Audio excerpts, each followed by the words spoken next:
우리는 살아가면서 이유 없이 사람들에게 억울한 일을 당할 때가 있습니다.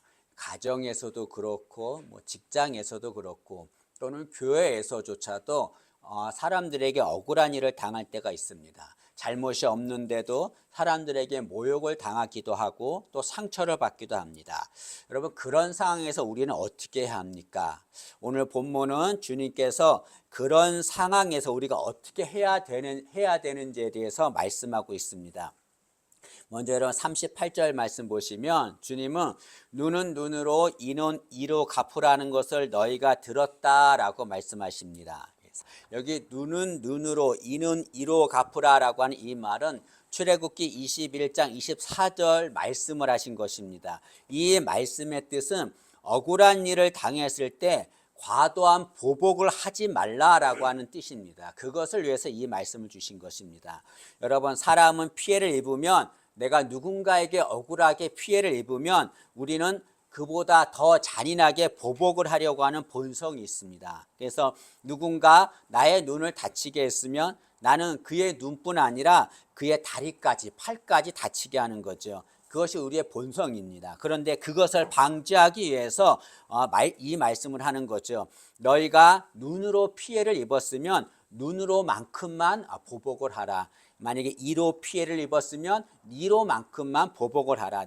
너희가 피해를 받은 만큼만 보복을 하라, 그런 말씀입니다. 그러나 사람들은 이 말씀을 오해했습니다. 이 말씀을 가지고 억울한 일을 당하면 똑같이 보복하라는 말씀으로 믿었습니다. 그래서 누군가가 나에게 상처를 주면, 내가 누군가에게 상처를 받으면 똑같이 상처를 주려고 했습니다. 누군가 나를 욕하면 나도 그에게 욕하고, 누군가 나를 공격하면 똑같이 공격하려고 했습니다. 그리고 그것을 당연한 것으로 여겼습니다. 그렇게 하지 못하는 자를 바보라고 생각했습니다. 세상 사람들은 그렇게 했죠. 그런데 예수님께서는 어떻게 말씀하셨냐면, 너를 억울하게 하는 자, 그런 악한 자가 있다 할지라도 그런 악한 자를 대적하지 말라라고 말씀하셨습니다.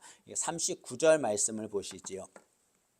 나는 너희에게 이르노니 악한 자를 대적하지 말라. 여기 악한 자는 억울하게 나에게 상처를 주는 자를 말하는 거죠. 너를 억울하게 하는 자, 그런 악한 자를 너희는 대적하지 말라고 말합니다. 여러분, 분명히 말씀은 너는 눈으로 이는 이로 갚으라. 분명히 너에게 피해를 준 자가 있으면 똑같이 보복하라라고 말씀했는데, 예수님께서는 그렇게 하지 말라, 대적하지 말라라고 말씀하셨습니다. 예수님의 이 말씀은 마치 누군가에게 억울한 일을 당해도 그냥 억울한 일을 당하라라고 하는 말씀처럼 들립니다. 그러나 예수님께서 이 말씀을 하신 것은 억울한 이에게 누군가에게 억울함을 당했을 때 그에게 복수하는 것이 아니라 사랑으로 대응하라는 것을 말씀하는 거죠. 여러분, 예수님께서는 이 말씀을 하시고 네 가지 예를 들어서 말씀하셨습니다. 39절 말씀을 다시 보시죠. 첫 번째 예는 39절 보시면 뒷부분에 누구든지 내 오른편 뺨을 치거든 왼편도 돌려대며 라고 말씀하셨습니다. 여러분, 이 당시에 오른뺨을 맞는 것은 단순한 폭력이 아닙니다. 이것은 모욕을 당하는 것입니다. 여러분, 상대방한테 오른편 뺨을 맞으면 어떻게 되는 겁니까? 상대방이 오른손 손등으로 치는 겁니다. 이것은 그 사람을 모욕하는 겁니다. 손등으로 맞았다고 하는 것은 모욕을 당하는 거죠. 이런 모욕을 당하면 이 자존심이 상합니다. 참을 수가 없습니다. 그래서 상대방에도 똑같이 뺨을 때리고 싶어집니다. 근데 예수님은 뭐라고 말씀하십니까? 너희가 오른편 뺨을 맞으면 그것으로 대항하지 말고 왼편도 돌려대서 맞으라라고 말씀합니다. 이것은 모욕을 당해 자존심이 상해도 대항하지 말라는 거죠. 그 다음에 또 예수님 뭐라고 말씀하셨습니까? 40절 말씀 보시면 또 너를 고발하여 속옷을 가지고자 하는 자에게 겉옷까지도 가지게 하며 라고 말합니다. 이 말씀의 배경은 이 당시에는 빚을 지면 채권자가 마지막으로 빚진 자에게 빼앗는 것이 있는데 그것이 옷이었습니다. 그러나 그 채권자는 옷을 뺏어도 속옷은 뺏을 수 있지만 겉옷은 뺏을 수 없습니다. 왜냐하면 가난한 자에게 겉옷은 생존과 같은 것이기 때문에 그렇습니다. 이 가난한 자들은 옷이 한 벌밖에 없습니다. 그래서 옷을 빼앗기면 밖으로 다니지를 못합니다. 그리고 옷은 그냥 옷이 아니라 이불과도 같은 것입니다. 밤에 잘 때 그것을 덮는 이불과도 같은 생존에 꼭 필요한 것이죠. 그런데 예수님 뭐라고 말씀하십니까? 속옷을 가지고 가면 그 사람에게 너의 겉옷까지 주라라고 말합니다. 이것은 너의 생존을 포기하라 그런 말과 같은 거죠. 또 예수님 뭐라고 말씀하셨습니까? 41절 말씀 보시면 또 누구든지 너로 억지로 오리를 가게 하거든 그 사람과 십리를 동행하고 라고 말합니다. 이게 오리는 2km를 말하죠. 누군가 너에게 2km 오리를 가게 하거든 십리 4km입니다. 그것을 동행하라 라고 말합니다. 이 말은 이 당시에는 로마가 지배하는 시대였습니다. 로마는 유대인들의 재산을 착복했습니다. 그리고 또 하나 강제로 무거운 짐을 질 때 강제로 짐을 운반하게 했습니다. 근데 예수님께서는 이 로마가 짐을 운반하게 할 때에 오리까지 운반하게 하면 오리만 가지 말고 십리까지 가서 짐을 운반해 주라 그렇게 말씀하는 거죠. 이상한 말씀이죠. 또 42절 말씀을 보시죠. 42절 보시면 내게 구하는 자에게 주며 내게 꾸고자 하는 자에게 거절하지 말라라고 말합니다. 구하는 자에게 주고 꾸고자 하는 자에게 거절하지 말라고 합니다. 여러분 많은 것이 있으면 구하는 자에게 얼마든지 줄 수 있죠. 그러나 이 당시 사람들은 가난합니다. 자신들도 가진 것이 없습니다. 그런데 주님께서는 그렇게 가난한 자들에게 구하는 자가 있으면 그에게 너의 것을 주라라고 말씀하십니다. 여러분 예수님께서 하신 4가지 말씀 이해가 되십니까? 도저히 이해가 되지 않는 말씀입니다. 어떻게 억울한 일을 당하는데도 그들에게 대적하지 말고 오히려 적극적으로 그들을 도와주라고 말씀하시는가? 왜 주님께서는 이렇게 말씀하셨습니까? 왜 이해가 되지 않는 이런 말씀을 하셨습니까? 이 말씀을 하신 것은 그렇게 하는 것이 하나님의 백성이요 하나님의 자녀의 모습이기 때문에 그렇습니다. 여러분 마태복음 5장, 6장, 7장은 예수님께서 산 위에서 하신 말씀입니다. 이것을 산상수훈이라고 말합니다. 이 산상수훈의 내용은 하나님 나라의 백성은 어떻게 살아야 하는지에 대해서 말씀하신 것입니다. 그래서 오늘 본문은 하나님 나라의 백성은 억울한 일을 당할 때 어떻게 살아야 하는가? 그럴 때는 복수하지 않고 그들을 사랑해야 된다. 그것을 가르쳐 주신 거죠. 여러분 세상은 억울하게 상처를 주는 자에게는 반드시 복수를 하라라고 가르치고 있습니다. 그러니까 예수님은 그렇게 가르치지 않습니다. 세상 사람은 그렇게 한다 할지라도 하나님의 백성은 억울하게 상처 준 자를 사랑하라라고 말씀했습니다. 여러분 억울하게 상처 준 자를 대적하지 않고 그를 용서하는 자 그가 하나님의 백성이고 하나님의 자녀입니다. 여러분 하나님은 이웃을 사랑하라라고 말씀하셨습니다. 근데 이 이웃이 어떤 자입니까? 나에게 잘해주는 자만 이웃이 아닙니다. 나에게 상처를 주고 억울하게 아픔을 주는 자, 그 자도 이웃인 거죠.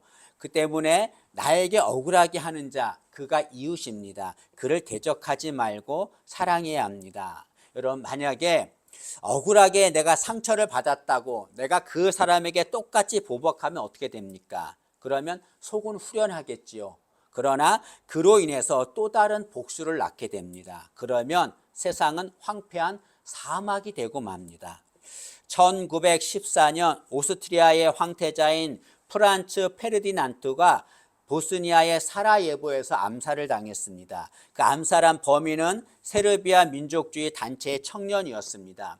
그 황태자가 암살을 당하자 화가 난 오스트리아의 헝가리는 세르비아에 전쟁을 선포했습니다. 그러자 세르비아를 돕던 러시아가 세르비아를 돕기 위해서 군대를 움직입니다. 그리고 러시아와 동맹이던 프랑스와 영국까지 전쟁에 참여하게 됩니다. 이 일로 세계 제1차 대전이 일어나게 됩니다. 그 결과 어떻게 됐습니까? 4년간 1600만 명 이상이 목숨을 잃는 황폐한 사막이 되고 말았습니다.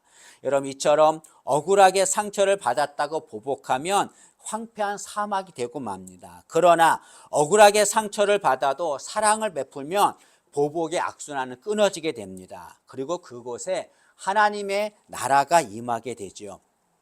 여러분, 남아프리카 공화국에는 수십 년 동안 인종차별 정책이 있었습니다. 그래서 흑인들은 항상 고통을 당했습니다. 때문에 흑인이었던 넬슨 만델라도 27년간 감옥에서 살았습니다. 그런데 정권이 바뀌고 이 흑인인 넬슨 만델라가 대통령이 되었습니다. 사람들은 넬슨 만델라가 백인들에게 복수해 주기를 원했습니다. 우리가 그렇게 백인들에게 고통을 당했는데 대통령이 됐으니까 우리를 위해서 복수해 줄 것이다 라고 생각했습니다.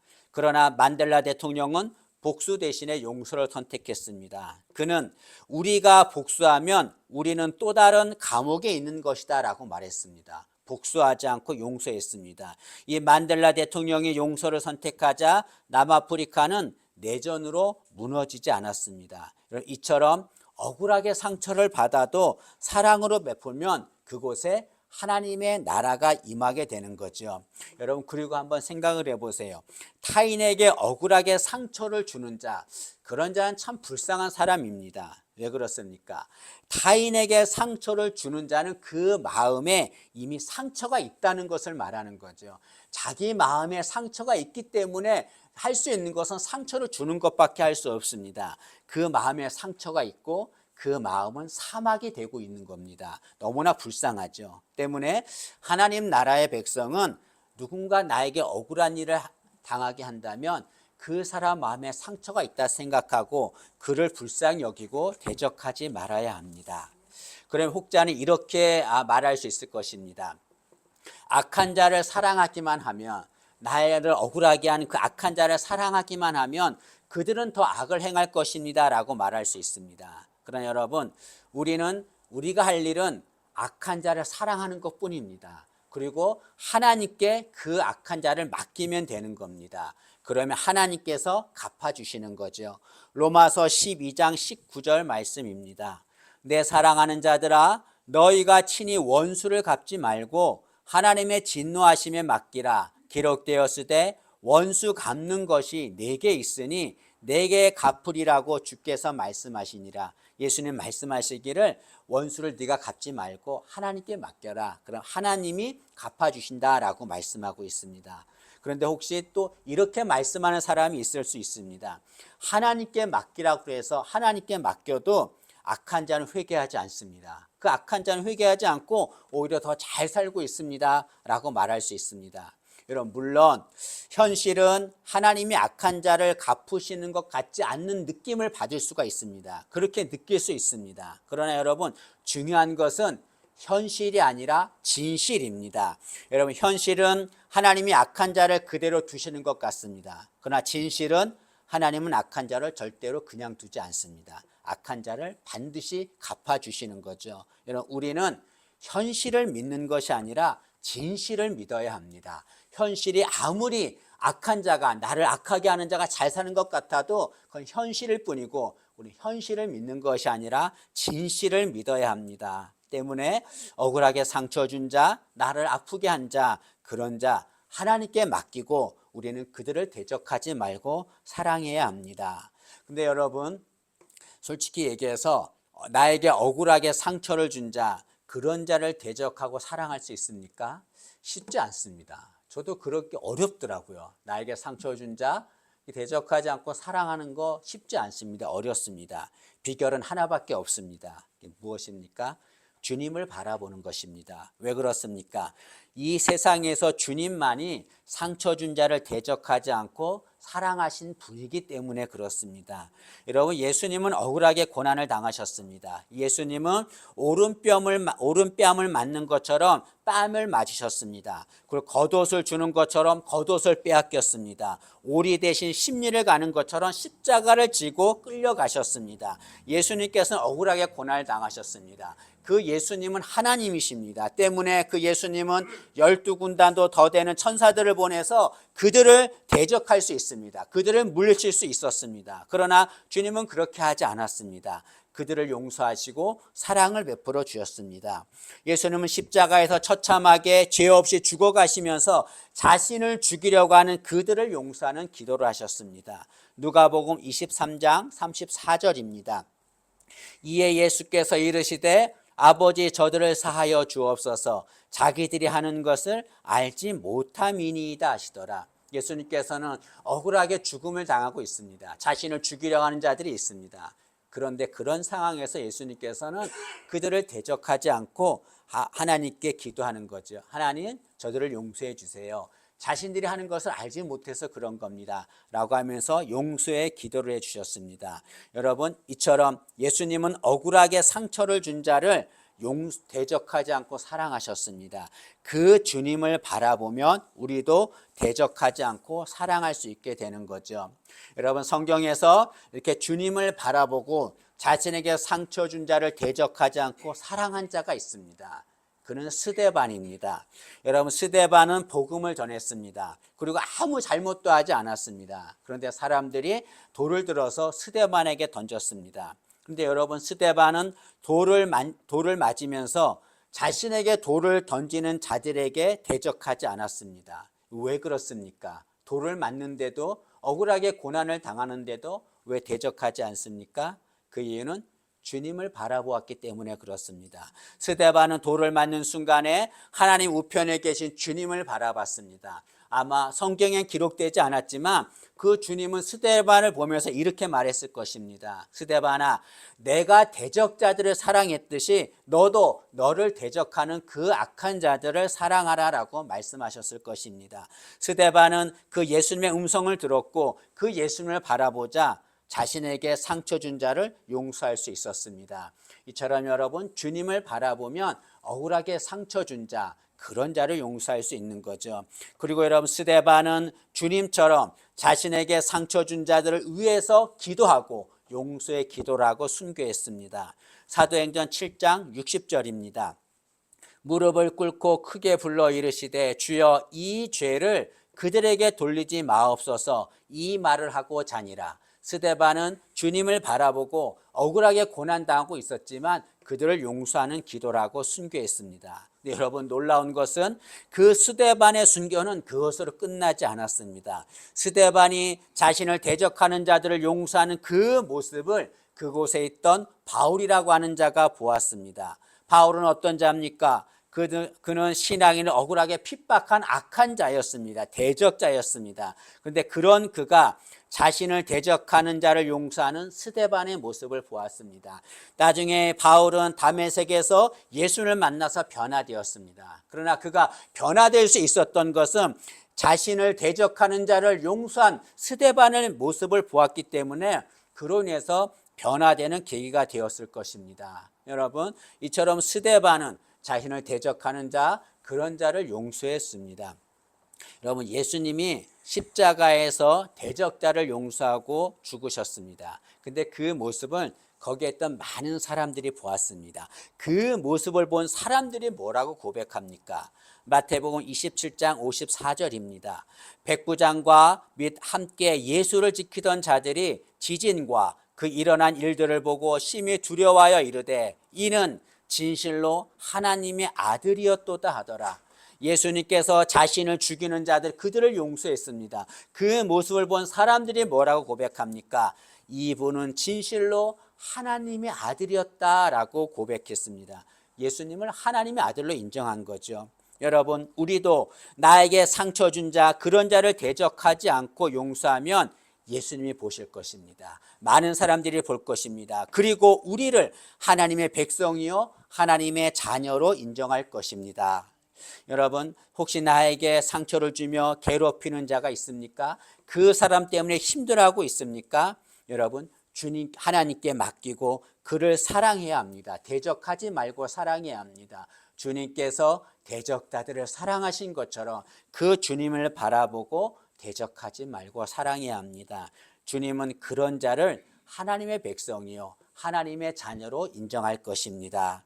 여러분, 혹시 지금 억울하게 상처 준 자가 있다면 대적하지 말고 그를 사랑하는 하나님의 백성, 하나님의 자녀가 되기를 진심으로 소망합니다.